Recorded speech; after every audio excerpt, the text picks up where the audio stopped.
Well, hello, everyone. My name is Angela Hooper-Menifield of Menifield and Associates, and I am also the Chief Equipping Officer and CEO of not only Menifield and Associates, but founder of um, the BEST Supervisor Academy and Symposium. And so give me 1 second. I always try to do my what do you call it? Facebook Live, so that we can do a quick watch party of what's going on. So okay, so now let's talk a bit about today's topic. Today's topic is titled "Explanation, Excuse, or Both."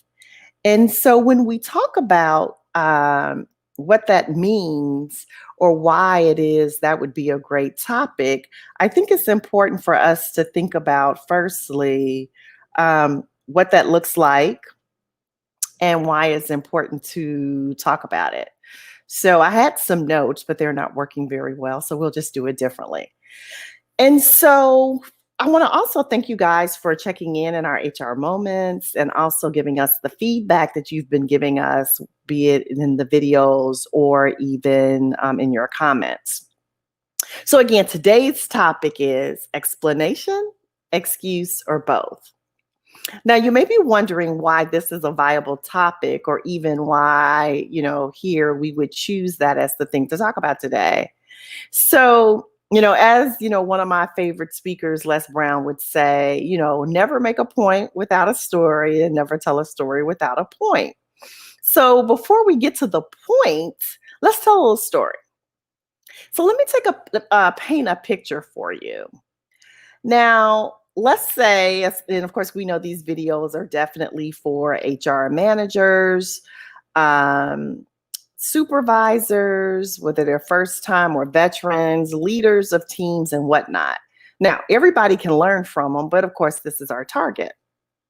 So now let's just say you have a team member, and this particular team member or employee, a direct report, is notoriously late. And you've done your due diligence, you have cautioned them about it, you have explained to them that this is unacceptable behavior. And for a period of time, you began to see some degree of improvement.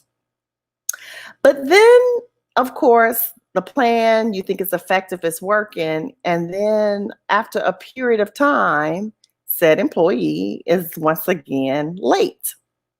Now, as the supervisor, typically what we're going to do is we're going to reach out to this employee or this person and inquire. And we want to know things such as why this happened or what is the issue. And like any, employee would do, a person would do, and it could be a kid with a parent. This could be spouses talking to each other, right? This analogy works in all scenarios. So you begin to now hear an elaborate response as to all the things that went wrong this morning, which resulted in this person being late, whether it's for a Zoom meeting, again, late to work or whatnot. Now, it could be traffic, sick child, car problems, got notification of a death in the family, overslept, et cetera, right? So now, if we're the supervisor, the leader, the manager, the person in charge, of course, we have the duty and the responsibility to determine if this information constitutes an explanation, an excuse, or is it both? Now, let's first talk about the word explanation. So when we think about an explanation, and of course, I love to hear your feedback, like how would you describe something as an explanation? Like what would you say is an explanation? Now, I like the dictionary, and that's always a good place to go. So an explanation is actually defined as a reason or a justification given for an action or, occurrence. It could be for a belief. Um, an explanation is also like a set of statements that are usually constructed to describe a set of facts that clarify causes, context, and consequences of those facts. So, in other words, it's the reason you give for doing something. Or it could be a description of how something works. So, we explain things in various ways, but in the context that we're talking about, it's basically the reason why we did something. So, in my pictured scenario or explained scenario, it would be the reason why said person was late. Now, explanations tend to leave us with a feeling of acceptable, right? Because we're like, okay, can you explain this? Because what happens is when people explain, we feel like they've given us a better understanding. I've even often said to myself when something happens, like there has to be a good explanation, right? Or a good reason. Have any of you ever found yourself saying things like that, right? So there has to be a good reason. And so again, it leaves us with the feeling of, okay, this is acceptable. Now, what is an excuse? Well, an excuse typically is an attempt to lessen the blame attached to a fault or an offense. And it's often viewed as a way to seek to defend or justify. So, an excuse can also be viewed as a plea offered in extenuation of a fault or for release from an obligation or promise. Now, some people actually have said, and I even found this on the web, right, that an excuse is sometimes viewed as a lie mask. Now, I'm not going to take it that far, right? But I will agree that we seldom use or see excuses as positive, right?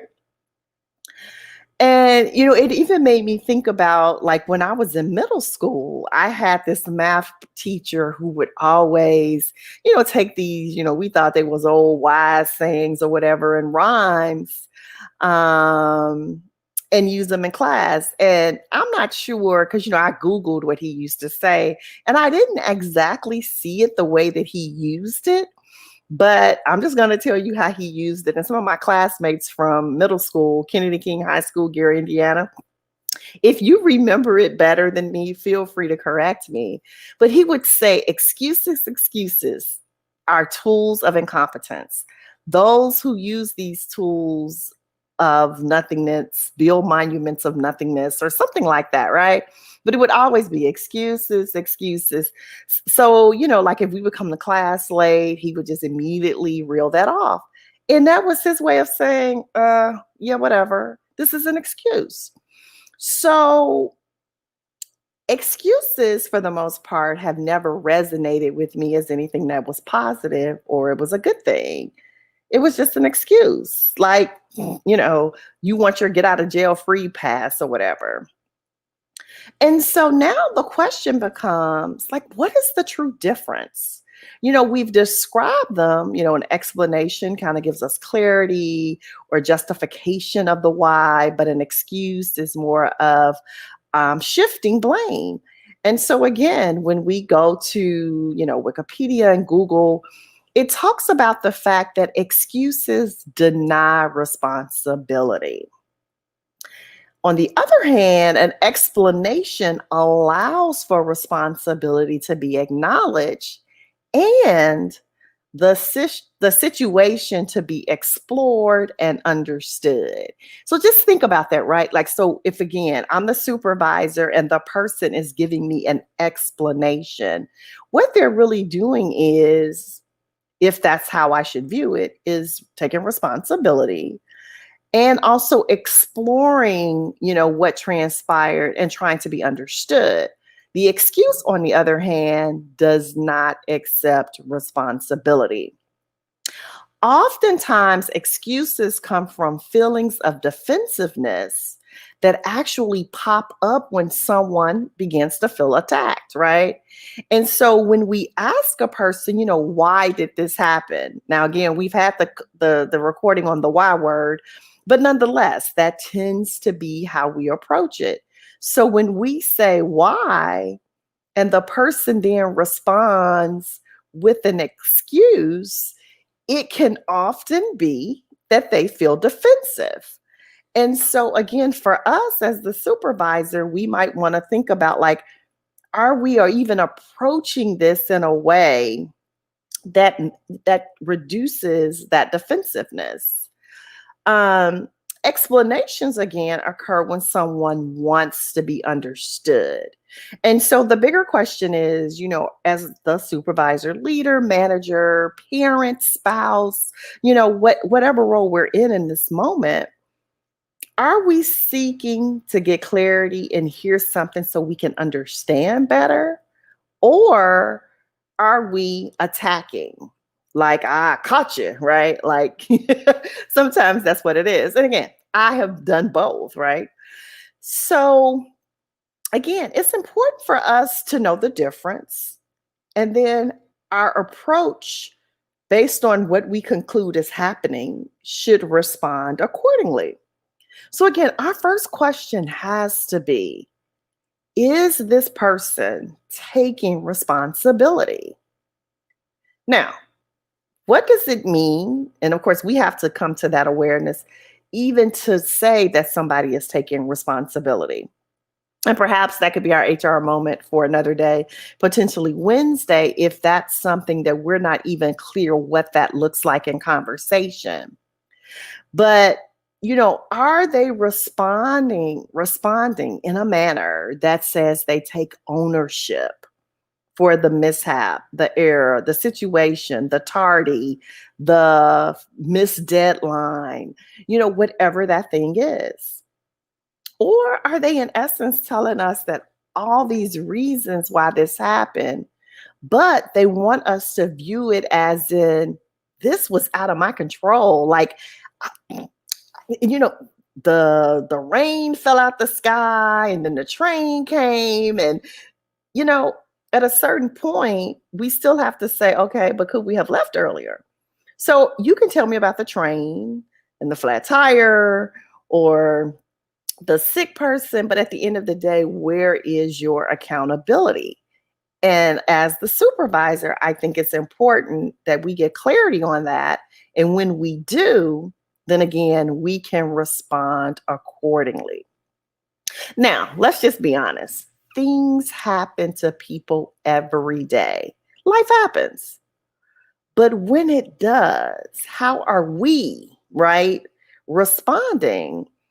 And, as a supervisor, parent, leader, manager, a bigger question for you, in addition to trying to gain clarity on whether or not this was an explanation, excuse, or both, is how do you respond? Like when things happen, when you drop the ball, when you forget something, do you offer an explanation or an excuse? Because often people are modeling what it is they see. I grew up in a house that, my mother may be watching, but she knows it's true, right? So, I try to be transparent, but I very seldom saw my parents apologize or admit they were wrong. And so I remember having that phase where I just defended, I was going to defend, well, if you hadn't have done this or so I say that to say, whether that's in the home or in the workplace, maybe if our team is not being accountable, we need to verify and confirm that we're modeling that, right? Like, do we take responsibility? So, something to think about. Now, the last option, of course, was or both. Like, is it both? Is it an excuse? Is it an explanation? Or is it both? And so I do think that sometimes it can be an explanation with an excuse, right? Like these are all legitimate, yet, at a certain point, when do we build the preparation into what's needed of us to ensure no matter what crazy might happen or unexpected that we're ready, right? So I say yes, this sometimes can be both. I also believe that it can be both in the regard that we can offer, again, legitimate reasoning and yet not take responsibility. Because even in the great reasoning, we don't ever stop to see, is there something we can or could do to mitigate? So if such happens, I think as supervisors, parents, again, peer to peer, leaders, we can use this as a teachable moment. And we can also up level the thinking. But I will say the best way to do this, and when I use best, I am actually using it as an acronym because, my supervisor academy is BEST, BEST, building how to build and equip supervisors and teams. So the best way to model this or to improve the behavior, I should say, is to model this. So we got to own it, right? We got to own it. So I hope today's HR moment has added some value to you and your organization. And again, we look forward to connecting with you. We typically try to show up on Monday, Wednesday, Friday, but continue to send us your HR questions, your comments. I'd love to hear your thoughts on explanation or excuses. I also like funny stories, right? So if you've heard of some doozers, like share them so we can all laugh and have some fun together. I also ask that you follow our business page, and that's Angela R. Hooper-Menifield and Associates, and also our YouTube channel. I really want to change my URL for my YouTube channel, and YouTube requires us to have 100 followers or subscribers. And so I know I've asked a couple of times, but I'm asking again. It would really do me a great favor if you would follow my channel. Last but not least, share this information. Do your own watch party and tell people, about what it is we're trying to do here. Again, just free information, educate, adding value, because it causes me angst when I see people supervise poorly. I believe that people can do better, and they will do better if we give them more tools and resources. And that is one of the things, like if you were to ask me, what is my purpose? Why do I do what I do? I will tell you unequivocally, it is because I really want to better equip supervisors. So share this information, and especially those of you who know and have connections to smaller businesses who may not have their own HR department that is able to add value to them. So remember, when we grow, we should bring others along on the journey. Oh, thank you, Steve. I so appreciate you. Steve is in my BNI group. He is an awesome litigator. So, I believe in referring good business. So if any of my friends also have some issues that might need to be litigated and you're looking for an excellent attorney in New Jersey, I know some of you may be watching from other places. Steve is awesome. I really have enjoyed getting to know him and being in BNI with him. And as I said, I like to hear interesting stories. Like law is something that I find very interesting as well. So thank you so much for that, Steve. I greatly appreciate you. So again, this has been your HR moment with Menifield and Associates. Share it, tell a friend, and we will be back on Wednesday. Take care, everybody, and we'll see you soon. Bye.